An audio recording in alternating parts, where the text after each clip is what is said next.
Okay.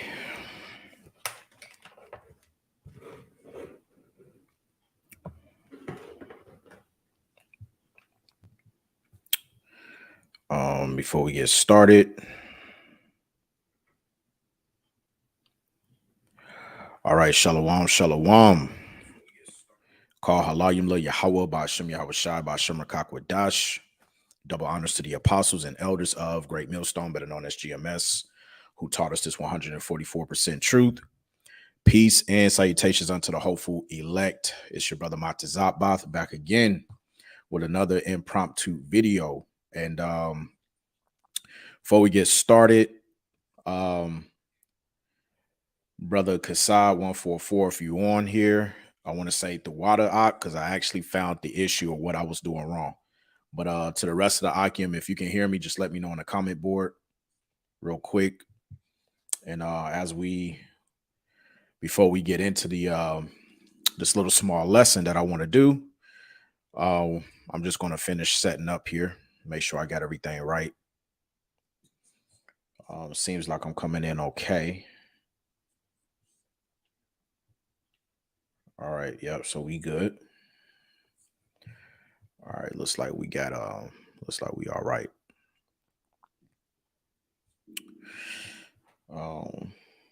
Okay.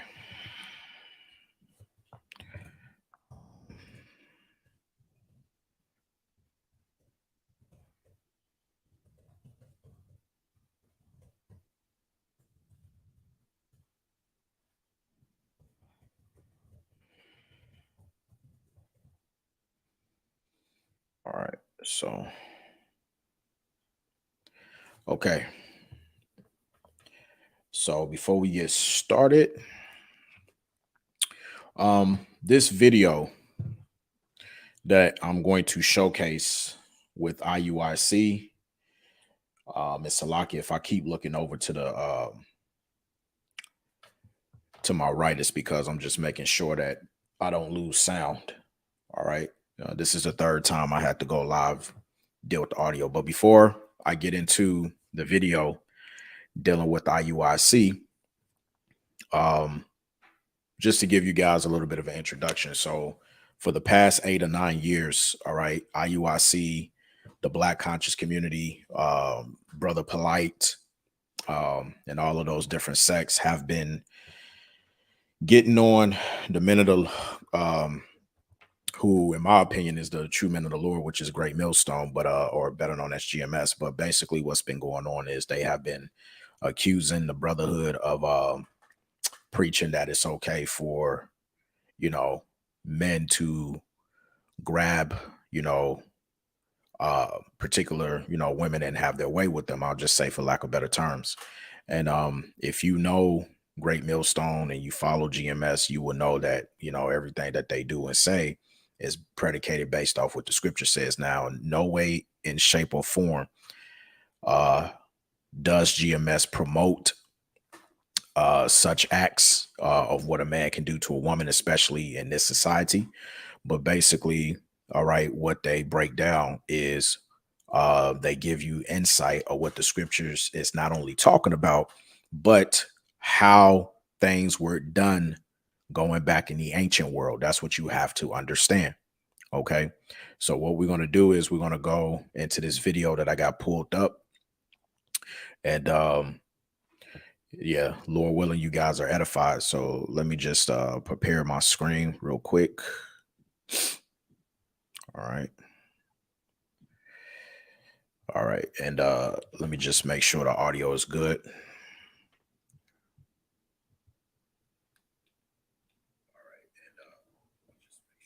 But if a man find a betrothed damsel in the field, engage, and the man force her and lie with her, if he lie with her, if he force her, what did force mean? To grab on her, to wake her. Then the man only that lay with her shall die. That shall die. Okay, but that's what my way. But she betrothed. This other one not betrothed.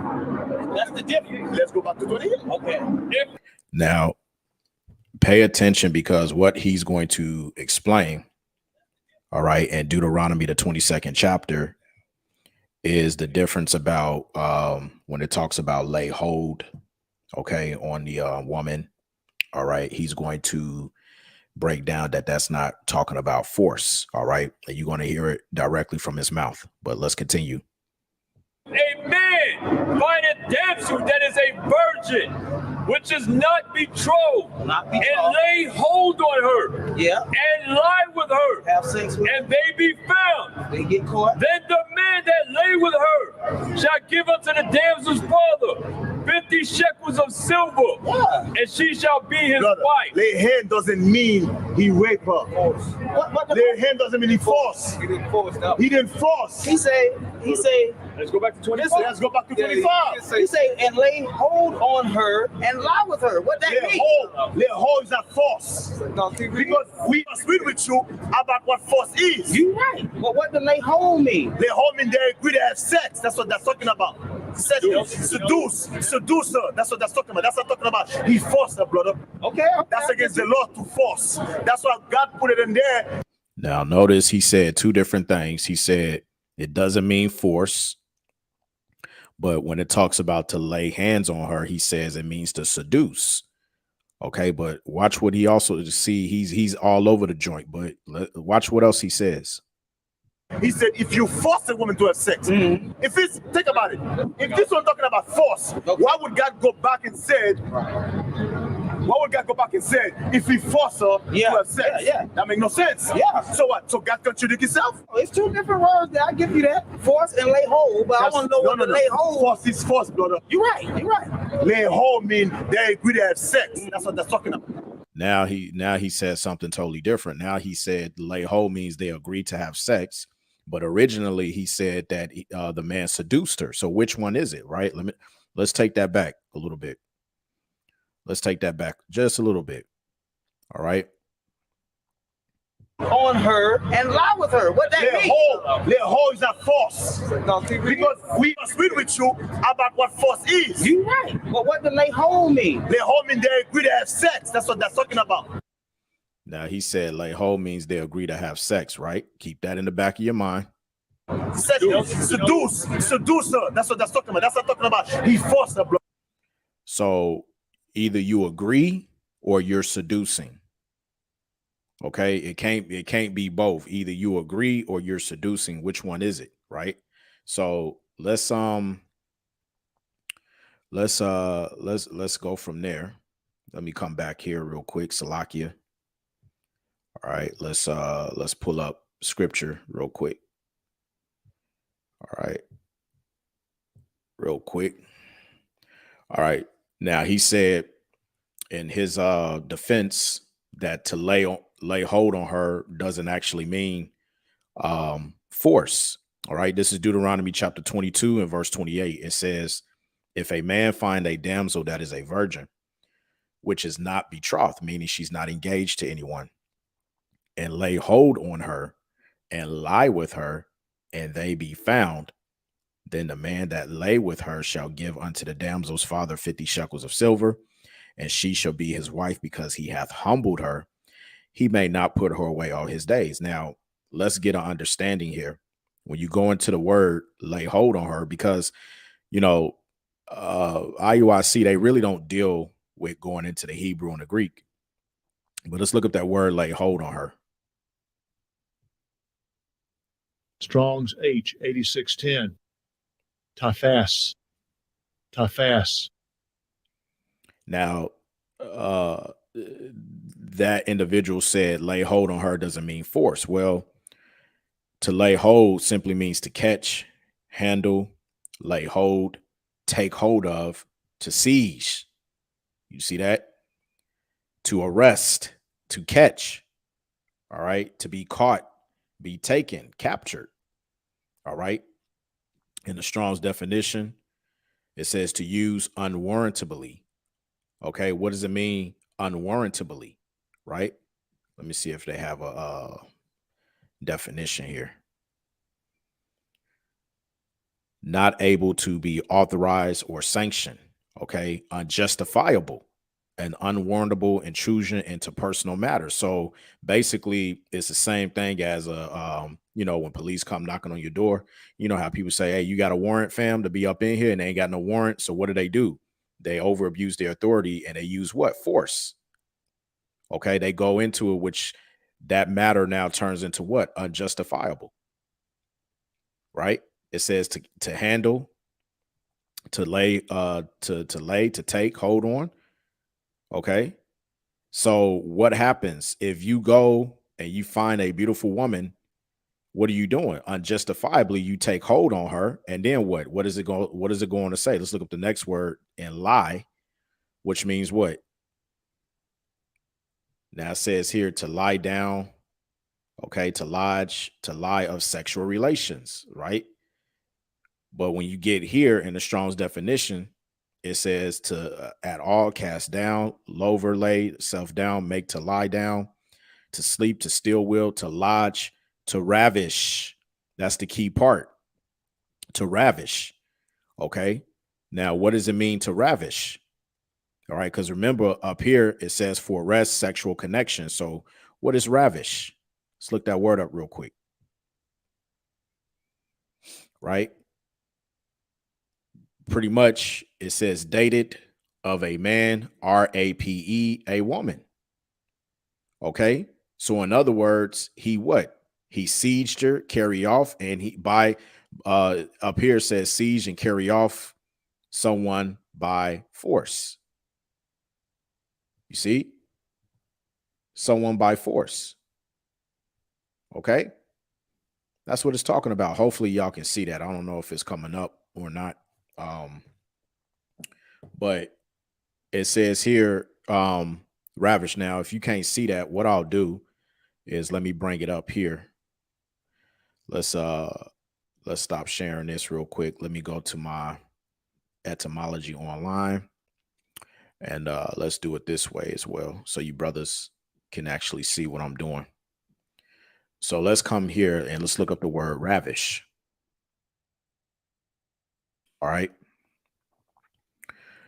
Just so you guys can see what I'm talking about. Now, when you go into the word ravish, it tells you ravishing, to siege someone by violence, so force. Now, he said in the video that to lay hold on her doesn't mean force. Well, that's a lie. This is why it's important, all right, that you guys have to learn how to go into the Hebrew and into the actual Greek. It says to siege someone by violence, carry away a person, especially a woman. Okay. It says to siege, carry off, carry away, suddenly, hurry away. Okay. The meaning, Salakia says, since the earliest usage in English, sometimes implying subsequent violation, the meaning transferred, commit, RAPE, upon. That's simply what ravish means. Now, when you go to ravishing, all right, it says the act of plundering or theft, especially act of carrying off a woman by force. Does everybody see that? The act of carrying off a woman by force. Now, let's go back. All right. let me go back here. All right, Salakia, let's grab this real quick. Let's go back to what he just said. I'm going to take this back so you guys can hear what he's talking about. They be found. They get caught. Then the man that lay with her shall give unto the damsel's father 50 shekels of silver, and she shall be his Brother, wife. lay hand doesn't mean he raped her. Lay hand doesn't mean he forced. He didn't force that. He didn't force. He say. Let's go back to 25. Let's go back to 25. He say, and You see how he said lay hold doesn't mean he forced, right? Well, what does it mean? Because we just read it. Let me see if I can go. Salakia, bear with me real quick.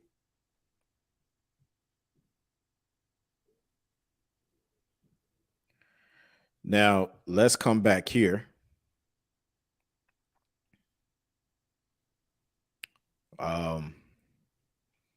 So Deuteronomy 22:28. If a man find a damsel that is a virgin, which is not betrothed, meaning she's not engaged to anyone, and lay hold on her, meaning what? To seize. Okay. When you go into that Hebrew word tapas, it simply means to catch, to siege.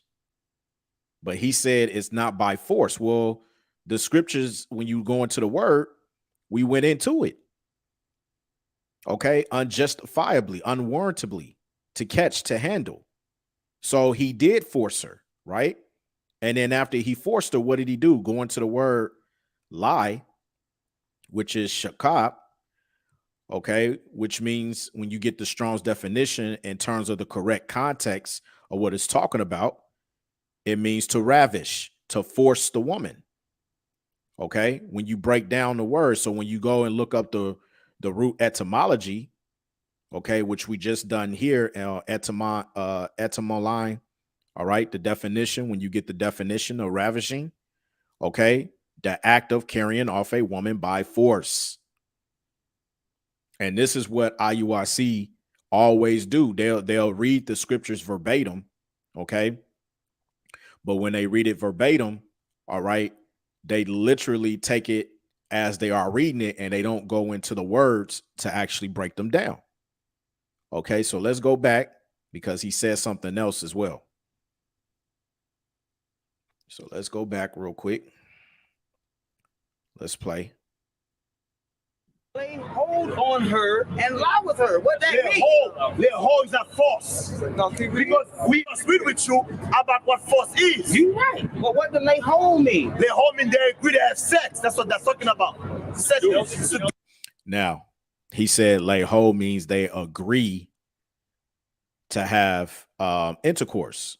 Now, when we go back into it, when you continue to read the very next verse, all right, so let's read verse 28 again. It says, if a man find a damsel that is a virgin, which is not betrothed, and lay hold on her, meaning he forced her, and he lie with her, meaning he ravished her, and they be found, then the man that lay with her shall give unto the damsel's father 50 shekels of silver, and she shall be his wife, because he hath humbled her. If lay hold means they agreed to have intercourse with each other, why does he need to pay the father 50 shekels of silver? That's the whole purpose of him catching her and having his way with her. That doesn't make any sense. Showing you that these brothers are going off. You see what I mean? So let's go back. Seducer. That's what that's talking about. That's not talking about he forced her, brother. Okay. That's against the law to force. That's why God put it in there. He said, if you force a woman to have sex, if it's, think about it. If this one talking about force, why would God go back and say, if he forced her to have sex? That makes no sense. Yeah. So what? So God contradict himself? No, the Bible doesn't contradict itself. You're contradicting yourself, because you're saying first you said that it doesn't mean force. Then you turned around and said that it means that they seduced one another. Now you turn around saying that they agreed to have sex. So which one is it? You said three different things, which shows you for you to claim. And this brother here, he's actually one of the top elders in IUIC. So for you to even call yourself an elder and you don't even know the simple definition to going into the word or to the phrase lay hold of, that's scary. This is why these other brothers that are within this camp is going off, because all these brothers are doing is they're regurgitating what they're learning from you. And this is why the scripture says, let's grab this here. Let's get 2 Timothy 2:15 real quick, because we go into this all the time. All right, 2 Timothy 2:15, study to show thyself approved unto the Most High, a workman that needed not to be ashamed, rightly dividing the word of truth. Studying just doesn't mean you read the scriptures and you think that you're going to have a profound understanding of the scriptures. No. Okay, studying means that you have to go into certain words. All right, like the beloved elder Apostle Tahar always says, you're becoming a scholar. Okay, a scholar just doesn't read. A scholar goes into information, looks up words, all right, may go into some history, secular history, that is, and vice versa, right? So, going back to Deuteronomy, the 22nd chapter, all right, you have to understand the basis of what was going on here. All right. Now it's telling you that if a man, finds a woman, he has his way with her, okay, and he lies with her and they be found, all right, that woman has been humbled. So the law was that you can't just, go and pop her and then all of a sudden just dump her. No. Okay. You had to deal with that. You had to take care of her for the rest of your life. You have to pay what was called the dowry price. Let's get that.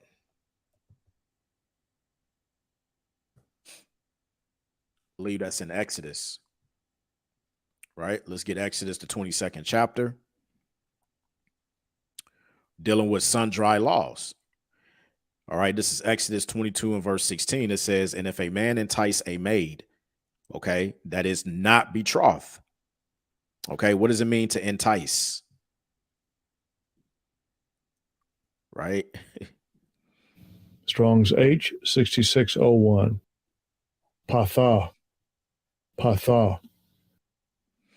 To be spacious, be open, be wide. Okay, to make spacious, make open, to be simple, entice, deceive, persuade. Open-minded, be simple, be naive, be gullible. All right. Strong's definition: to be causatively, make roomy, usually figuratively, in a mental or moral sense. To be causatively, make simple, or in a sinister way, delude, allure, deceive, enlarge, entice, flatter, persuade. Okay. And this goes on every single day. Brother might be in a club, all right, or might be at the bar. All right. He see a woman that look good. So what do you think is going to happen? All right. He's going to go over there. All right. And if the spirit is on him to where he just got to have her. All right. Yeah, you see it happen all the time. You see it out of the news sources, stories come out. All right. Brothers can't control themselves. And what do? They take her. What does it mean to take her? Meaning he took her and he ravished her. All right. So when you go back, what is it actually saying here? All right. If a man entice a maid that is not betrothed, meaning she's not engaged to anyone, and he lie with her, all right, he should surely endow her to be his wife. Now, when you go into that phrase, this is why you brothers got to look up stuff. Okay. The same word, shakab, which means what? Going back to that word ravish. So if he's, allured her in and then he's, taken her and he's ravished her, all right, he has to pay that dowry price. He has to endow her to be his wife. This is what we just read in Deuteronomy, the 22nd chapter. So imagine if that law was in effect today. Many brothers wouldn't be going around doing what they do, because the judgment would be that, damn, man, I messed around. I didn't win and pop this girl. Now I got to deal with her for the rest of I got to take care of her for the rest of my life. This, and when you understand the reason why the Heavenly Father, all right, gave this particular commandment, really is nothing really wrong with it. Now, you may have some sisters that may not agree with that because, when you understand being brought up in this Western, culture and, society, all right, on this side of the field, all right, one who is unlearned and doesn't really understand the Eastern way of thinking, all right, this will not sit right with you, because you'll have a lot of women that'll come out of the woodwork and say, well, I don't agree with that. If he done this to her and everything, why is she forced to be with them? All right. But in actuality, if you understand it, see, that's why the Bible says, who can understand the counsel of the Lord? Because this actually makes sense. And for the man's sake, that's the best punishment you can give him, because here it is, you've taken something sacred away from this woman, but not only that, you've defiled her and her home, because marriage back then in the ancient world was actually a business transaction. When you go back and study, it was very important. That's why it tells you in the Apocrypha. Let's grab that real quick. Let's get Sirach, I think it's 44. Salaki. Now let's jump to 42. Yep. This is Sirach chapter 42. And we're going to start at verse 9. It says, the father waketh for the daughter when no man knoweth, and the care for her taketh away sleep. When she is young, lest she pass away the flower of her age, meaning her period, and being married, lest she should be hated. In her virginity, lest she should be defiled and gotten with child in her father's house. And having a husband, lest she should misbehave herself. And when she is married, lest she should be barren. And then it goes on to tell you, verse 11, keep a sure watch over a shameless daughter, lest she make thee a laughing stock to thine enemies, and a byword in the city, and a reproach among the people, and make thee ashamed before the multitude. Because just think, if that woman was promised, all right, and she was, betrothed, going back in Deuteronomy, the 22nd chapter, if she cried out when that man found her and laid hold on her, and she cried out, that man, as it tells you, should be unalive. Let's go back to that, because there's a certain stipulation when you deal with this, right? Now,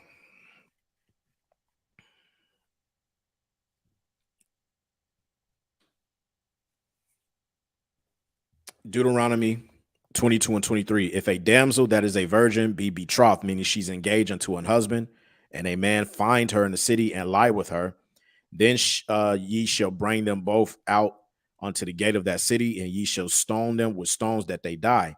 The damsel, because she cried not. That's the difference. So let's say if the man found her and she didn't yell out, she didn't cry out, she just let it happen, she enjoyed it, okay? She has to be stoned. She has to be stoned to be unalive. Okay. It says, being in the city in the man, because he hath humbled his neighbor's wife, so thou shalt put away evil from among you. But if a man find a betrothed damsel, so now let's flip it. If he finds a woman that's engaged in the field and a man force her, okay, and he has his way with her, then the man only that lay with her shall die. But unto the damsel, unto that woman, thou shalt do nothing. There is in the damsel no sin worthy of death, for as when a man riseth against his neighbor and slayeth him, even so is this matter. Okay. For he found her in the field, verse 27, and the betrothed damsel cried, and there was none to save her. So in the interest thereof, if she was found, but she was crying out for help, okay, as he was, having his way with her, all right, then that's different, all right? Nothing is to be done to her, but the man is still going to be unalive at the end of the day, okay? So this is why it's very important that we get some understanding. But as it goes on to tell you, but if the man finds a damsel that is not betrothed to anyone, okay, but she's a virgin, but she's not promised to anyone, and he takes her by force and has his way with her, he has to pay that dowry, the bride dowry price. And his punishment is that he can't put her away. He has to take care of her. That's all that's saying. I don't know, what this individual here is talking about, because one, they never agreed to have intercourse with each other. And secondly, it doesn't mean, all right, that what else he say? First, he said it doesn't mean to take her by force. Then he said they agree to have sex. All right. That's the third one. Third, he said that it means to seduce. Right. So let me take this back a little bit so y'all can hear the full, Find a damsel that is a virgin, which is not betrothed, and lay hold on her, and lie with her, Have sex with and they be found, they get caught. then the man that lay with her shall give unto the damsel's father 50 shekels of silver, and she shall be his Brother, wife. lay hand doesn't mean he raped her. What the Lay hand doesn't mean he forced. He didn't force that. He didn't force. He say, Let's go back to 25. Let's go back to 25. he say, and lay hold on her and lie with her. What that mean? Lay hold is not force. See, all he had to do was just go into the Hebrew like we did, because this brother, you know, he understands it, but IUIC, they ain't got it. No, see, Because we agreed with you about what force is. you right. But what does lay hold mean? Lay hold mean they agree to have sex. That's what that's talking about. No, that's not what that's talking about. Doesn't mean they agreed. We just went into the Hebrew and it tells you that it means to capture, to seize. So if you're capturing that person to see, look, if you agree with each other, there's no need for the man to force her. There's no need for him to capture her and see and take hold of her, because she's already putting herself out there. She already agreed. That's what the scriptures is saying. Seduce her. That's what that's talking about. That's not talking about he forced her, brother. Okay. That's against the law to force. That's why God put it in there. He said, if you force a woman to have sex, if it's, think about it. If this one talking about force, why would God go back and say, if he force her to have sex? That makes no sense. So what? So God contradict himself? It's two different words there. I give you that. Force and lay hold, but I want to know what the lay hold. Force is force, brother. You're right. Lay hold mean they agree to have sex. That's what that's talking about. That's all that's talking about. That's talking about force. Oh, I just come and grab her and have sex. That's not what that's talking about. No, clearly that is what it's talking about. Now, let's get ready to close this out. Now, you have another instances, because he said that you cannot force anyone. Well, let's go to what is it? Salakia, Judges or Joshua 21. Right? I think it's Joshua 21. Let's see here. Salakia.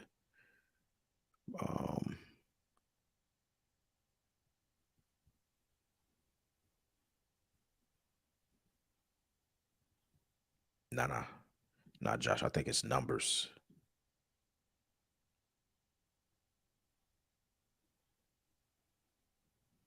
Not Numbers. Judges, could be Judges 21. Salakia. Yeah, I think this is it. All right. So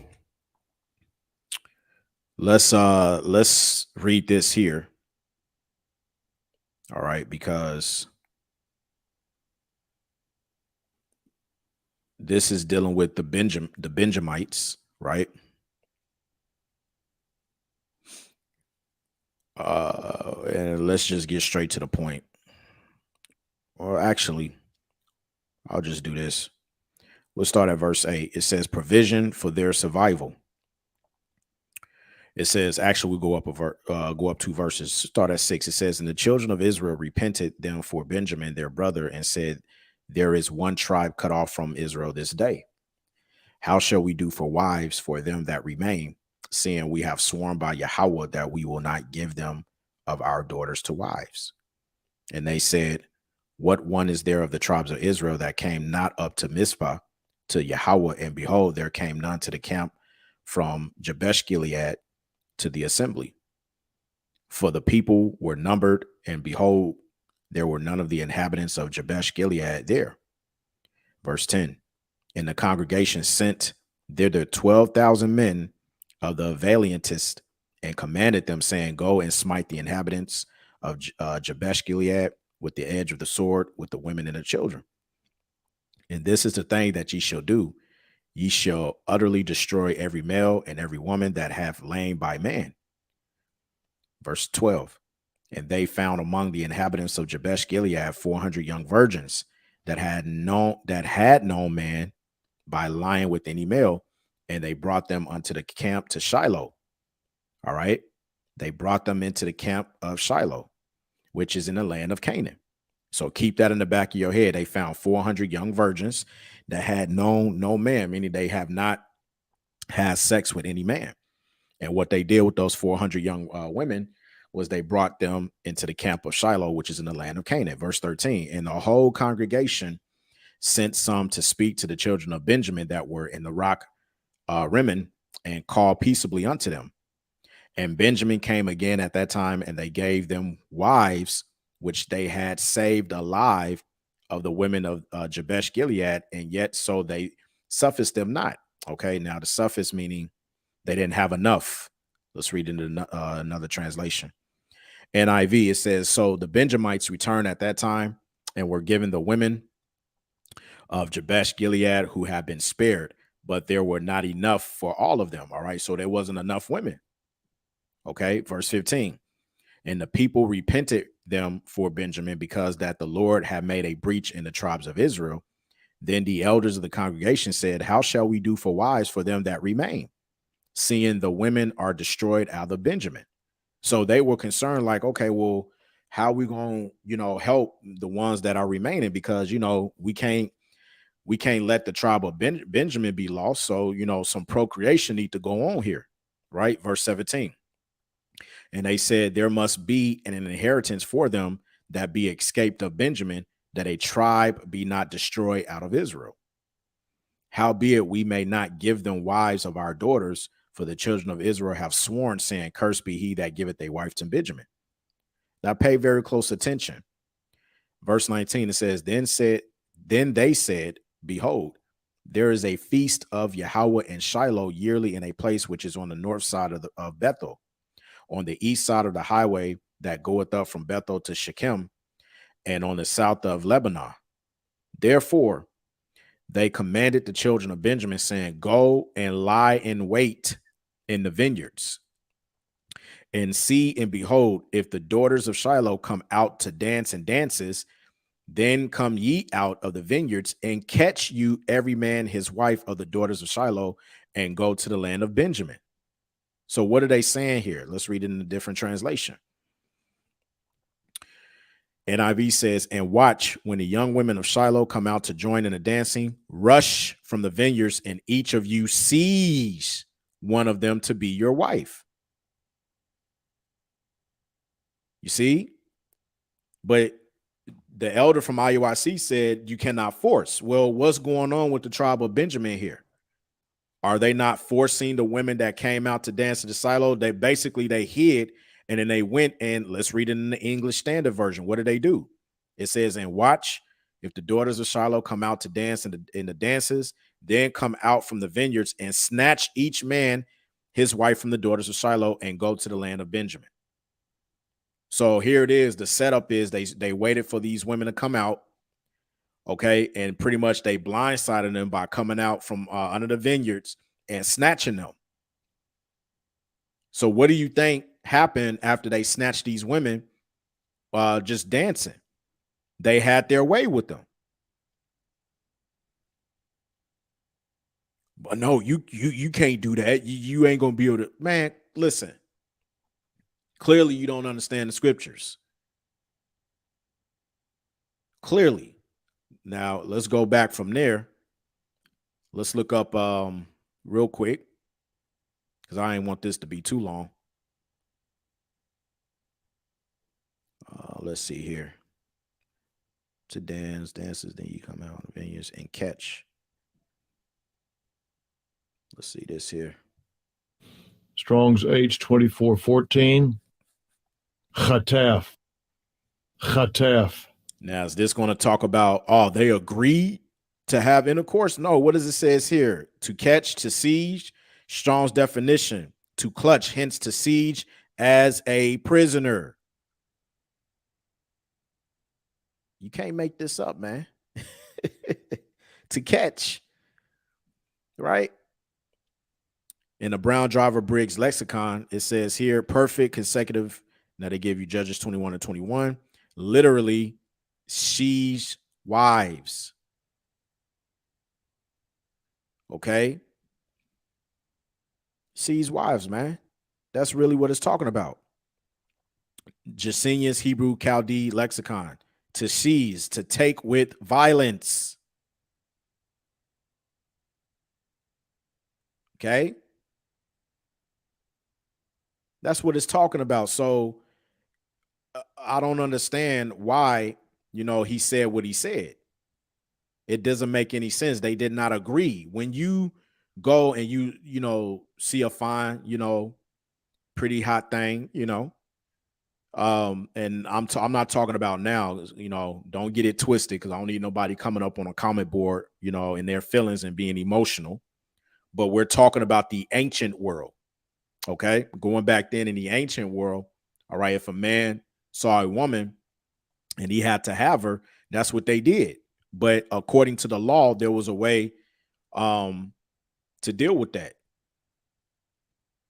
Okay, so and hey, this person here, you said, nah, scriptures don't speak the same for everyone, my boy. Well, clearly you don't know the scriptures, my guy.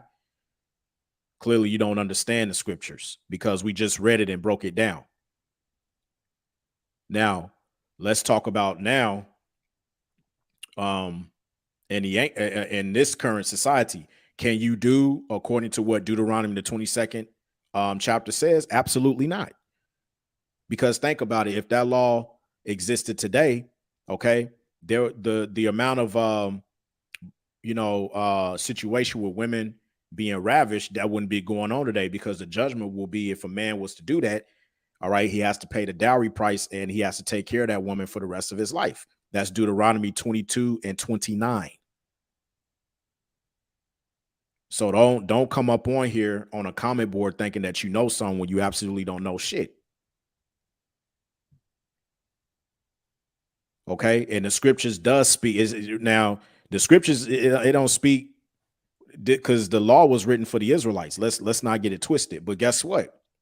When the kingdom of heaven is established, okay, that same law that's written in Deuteronomy 22 and 28, that's going to be in the kingdom. Right? That's what it's talking about. So don't come up on here, all right, talking shit, because obviously you wasn't here at the start of the video, so you blocked. Okay? And this is what happens when you get idiots that come up on here spewing their nonsense. All right. And it's always some person being in the effeminate spirit. All right. That got to have that way. And that's the problem. That's why the scripture says that you have to subdue your own understanding. See, the reason why you have a problem, okay, with the way that the law was established back in the ancient world, is because predicated you being brought up in Western society. That's the reason why you're hurt. See, today, okay, a lot of you brothers are effeminate, okay, and you get bent out of shape when we bring these truths out. All the law is saying that is, if a woman that is not betrothed, meaning she is not engaged, if she is captured where a man lays hold on her by force, we've already broken it down, and he has his way with her, he has to pay the father the dowry price. That's all it's talking about. Ain't nobody said that, oh, that needs to happen here today, or that doesn't apply to everybody. We're not talking about today. We're talking about how it was set up in the ancient world. I don't understand what's so hard about, and this is the reason why you have groups like IUIC, ISUPK is another one. Okay. Here it is. You all want to gain up on Great Millstone, on GMS, and other like-minded brothers that teach the true sound doctrine. All right. But nobody said anything. Nobody said anything when General Yohana from ISUPK turned around a year ago, all right, dealing with the Will Smith Oscar slap, and said the best way for Will Smith to get back at Chris Rock is to go and the best way for Chris Rock to get back at Will Smith is to go and commit adultery and sleep with Jada. He said that. He said that. And this brother that I had to block, you sound like the type of nigga that'll go and side with what he's saying. But anytime we bring out the truth to say, well, no, you can't do that. You can't do that. Why would you go and teach Israel that, hey, you want to get back at someone, you need to go and lay down with their wife? Go in. That video is still up on YouTube. Just go and type in General Yohana says Chris Rock should sleep with Jada Pinkett Smith. We've done videos on it. I know I have. I've done a TikTok lesson on it.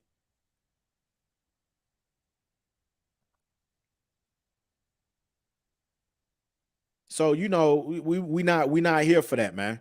Okay, either you're gonna get this truth or you're not. Point blank, period. Y'all get so butthurt when the scriptures come out. All we doing is teaching about what they used to do and how they used to deal with things in the ancient world. Nobody said anything about that being implemented today, because this is not our rulership. This is Esau, Edom's kingdom.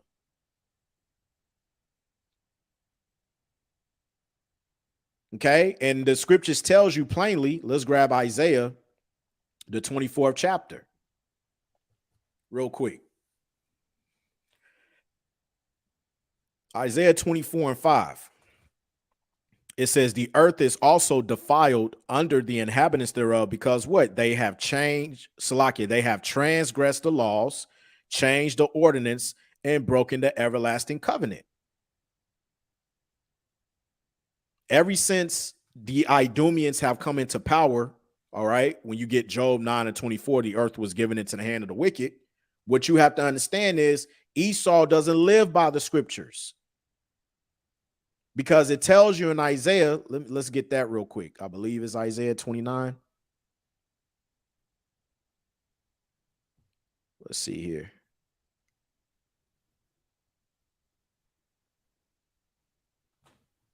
Salakia.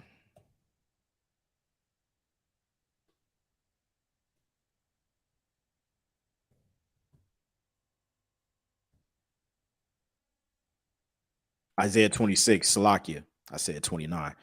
Isaiah 26:10. Let favor be showed to the wicked. Who's the wicked? Malachi 1:4. The Edomites. Yet will he not learn righteousness. In the land of uprightness will he deal unjustly, and will not behold the majesty of the Lord. So they can't apply the law, statutes, and commandments. So imagine today. Now you may have a situation today where if you go and you commit such acts, okay, you know, depending on the situation, all right, yeah, that man may be jailed, all right, charges can be pressed and everything. But let's say if it was a Edomite that done an act, majority of those Edomites, they get away with they just get away with it. They don't need, they get a slap on the wrist. And the scriptures tells you, let's get Psalms, I think that's Psalms 127. Right?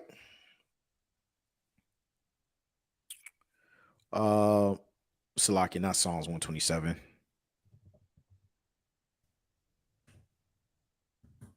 Let's grab this here real quick. Psalm 73. This is Psalms chapter 73, verse 5. It says, they are not in trouble as other men, neither are they plagued like other men.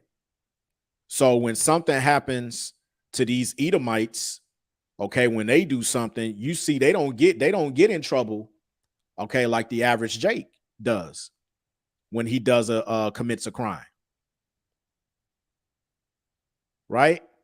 Just like going back a few years ago with that school shooting, when they captured that dude, and what did the cops do? They took him to, what was it? I forget the restaurant. They took him like some sort of Burger King or McDonald's or something to get him something to eat while they handcuffed him. Come on, man. Really?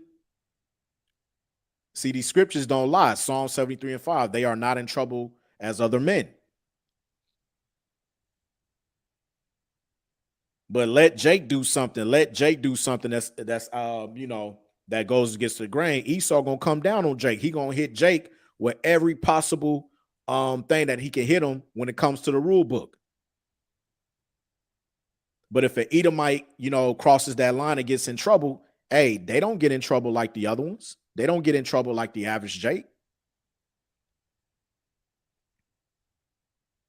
So, you know, that's pretty much what it is, man. You know, you need to stop being effeminate. To sit up there and to say that, oh, the scriptures is not fair. Well, no, the scriptures is not for everyone. The scriptures is really for the Israelites, you so-called Negroes, Latinos, and Native Americans, but don't get it twisted. All right. Because let's grab this here. Let's get the book of what is that? Micah, the 4th chapter. Micah 4:1, peaceful latter days, meaning in the end time. It says, but in the last days it shall come to pass that the mountain of the house of the Lord Yahweh shall be established in the top of the mountains, and it shall be exalted above the hills, and people shall flow unto it. Okay. And many nations shall come and say, come and let us go up to the mountain of the Lord Yahweh and the house of the God of Jacob, and he will teach us of his ways, and we will walk in his paths, for the law shall go forth of Zion. Meaning what? What we read in Deuteronomy, the 22nd chapter, that's going to be implemented in the kingdom. So if any of these heathen nations, if you have a heathen man, okay, that goes and sees a woman, okay, let's say another heathen woman, and has his way with her, all right, according to what we read, let's go back in Deuteronomy 22nd chapter, this law will be implemented in the kingdom, because this is the way we're going to deal with it.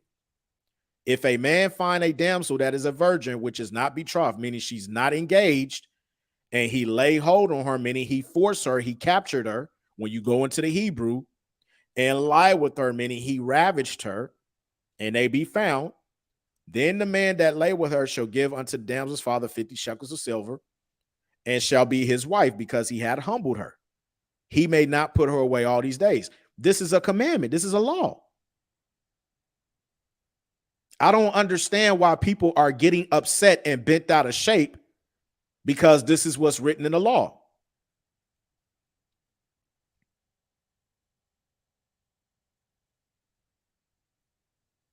And when the kingdom of heaven is established, okay, all nations will bow down, and you will have to keep the law, statutes, and commandments. This is very simple on how this works. So to that idiot that I had to block, you obviously you just caught, you know, you're hurting your feelings. Stop being emotional. We just read in Micah the 4th chapter that the law shall go forth out of Zion. So everything, that's why it tells you, even dealing with the new covenant. All right. Let's get it in Hebrews, and then we're going to get it in Jeremiah. The laws are going to be put in our inward part. Hebrews 8:10, for this is the covenant that I will make with the house of Israel after those days, said the Lord. I will put my laws into their mind and write them in their hearts, and I will be to them a power, and they shall be to me a people. And they shall not, key word, not teach every man his neighbor, okay, and every man his brother, saying, know the Lord, for all shall know me from the least to the greatest. Meaning, this just proves that we're not in a new covenant, because if we were, we would not be doing these lessons and videos. We wouldn't have to teach. All right. That's all it's talking about. Okay. Now this person said, so the Virgin Mary ain't a virgin no more. I don't know that has nothing to do with the topic. What do you mean the Virgin Mary ain't a virgin no more? What does that have to do with the topic at hand? Okay, when you deal with that, let's go there real quick. Let's deal with it. Because what was the prophecy? Let's get Isaiah the 7th chapter. Right? And it's simple, all right, but people just, all right, they go overboard with it. But let's deal with Isaiah 7:14. Therefore, the Lord himself shall give you a sign. Behold, a virgin shall conceive and bear a son, and shall call his name Emmanuel. What does it mean, a virgin? It just means a woman of marriageable age. Okay, when you go into that word virgin, all right. Strong's H 5959. Alma. Alma. You said because you pull scriptures about a man finding a virgin. Yeah, well, we're dealing with Deuteronomy, the 22nd chapter. All right. We're not dealing with Mary. All right. But let's go back to it. All right. When you deal with that word virgin, Alma, it simply means a young woman of marriageable age. That's what it's talking about. So the prophecy said that it was going to be a damsel, a maid, which is another way of saying a young woman, okay, of marriageable age. All right. Now, when you get the prophecy, when you get the understanding, all right, when you get Matthew, the first chapter, and when you get Luke, because Matthew, the first chapter, deals with Joseph and Mary coming together. All right, which I've already got videos breaking that down. So if you want to know the breakdown of the virgin birth doctrine, just go on my page and you can find it. Okay, Joseph slept with Mary. It even tells you in Wisdom of Solomon, the 7th chapter, okay, that all men, all right, have one interest into the world, including kings. And it tells you that Yahushua kept the law. And it tells you in the book of Luke that Mary also followed the separation, all right, after the 8 days of circumcising Yahushua. Now, where can you find that in the law? When you go back to the book of Leviticus, all right, which I believe the 12th chapter, which let's go there real quick. When you get Leviticus, the 12th chapter, all right, laws of motherhood, all right. It says, speak, let's start at verse 2, Luke 12:2, speak unto the children of Israel, saying, if a woman have conceived seed, all right, which when you go into that word seed, okay, which is Zerah, all right, which means to basically scatter, all right, produce, or in other words, to become pregnant, all right. And how can a woman become pregnant? By being what? Impregnated with a man's seed. Right? So going back, okay, if a woman have conceived seed and born a man child, then she shall be unclean 7 days, according to the days of the separation for her infirmities, shall she be unclean. Now, when you go into the cross reference, all right, they give you Luke, the 2nd chapter, which is what Mary followed, if you understand. Luke 2 will start at 21. And when 8 days were accomplished for the circumcision of the child, his name was called Yahushua, which was so named of the angel before he was conceived in the womb, going back to Matthew, the 1st chapter. Okay, verse 22. And when the days of her purification, according to the law of Moses, were accomplished, okay, they brought him to Jerusalem to present him to the Lord. All right, showing you that what? She not only kept the law, but she conceived seed by who? Who was that man she conceived seed by? She conceived seed by Joseph. Okay, that's why it tells you here when you go up to verse 4, and Joseph also went up to Galilee out of the city of Nazareth into Judea unto the city of David, which is called Bethlehem, because, in brackets or parentheses, he was of the house and lineage of David.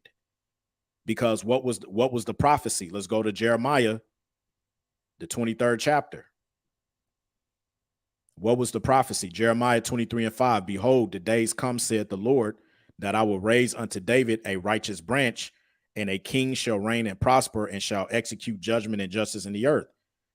David's branch, meaning of after his lineage. Okay, it was prophesied that David was through his lineage, the Lord was going to be raised up. That's why it tells you in Romans, what is it? Romans, the 1st chapter.